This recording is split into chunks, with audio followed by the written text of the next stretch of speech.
that the strikes were a spectacular military success. ইরানে কেন America হামলা চালালো? আমেরিকার পরবর্তী পদক্ষেপই বা কি?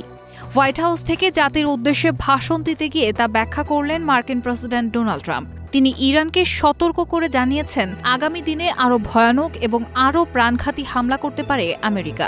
এবার ইরানকে শান্তি ফেরাতেই হবে। ইসরায়েলের সঙ্গে মিলে যে ইরানে এই হামলা চালিয়েছে মার্কিন বাহিনী, তাও জানিয়েছেন ট্রাম্প।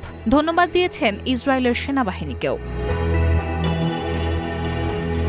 ইরানে হামলার কারণ ব্যাখ্যা করতে গিয়ে ট্রাম্প জানিয়েছেন, তাদের উদ্দেশ্য ছিল ইরানের পরমাণু সমৃদ্ধকরণের ক্ষমতাকে ধ্বংস করে দেওয়া। এই দেশটিকে সন্ত্রাসবাদের পৃষ্ঠপোষক হিসেবে বিশ্বের ১ নম্বর বলে উল্লেখ করেছেন তিনি। জানিয়েছেন, ইরানের কারণে সারা বিশ্বে যে আতঙ্কের পরিস্থিতি তৈরি হয়েছে তা বন্ধ করতে আমেরিকা এই হামলা চালিয়েছে। ট্রাম্পের দাবি, আমেরিকার হামলায় ইরানের গুরুত্বপূর্ণ পরমাণু ঘাঁটিগুলো সম্পূর্ণ বিলুপ্ত হয়ে গিয়েছে।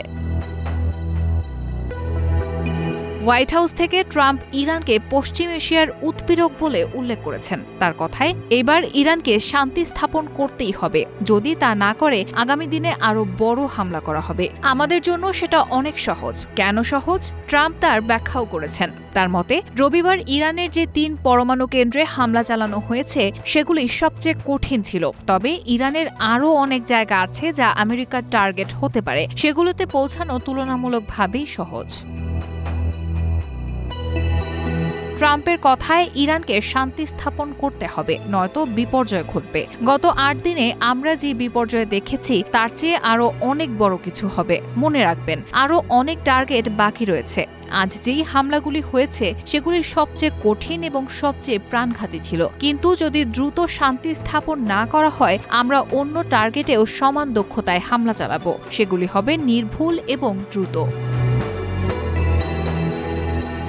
আমেরিকার দাবি, গোপনে পরমাণু অস্ত্র বানাচ্ছে ইরান, যা নিয়ে আপত্তি তোলে ওয়াশিংটন। আলোচনায় অনড় তেহরানকে লক্ষ্য করে ইসরায়েল হামলা চালায়। নিহত হন ইরানের ৪ শীর্ষ সেনা ও ৯ জন পরমাণু বিজ্ঞানী।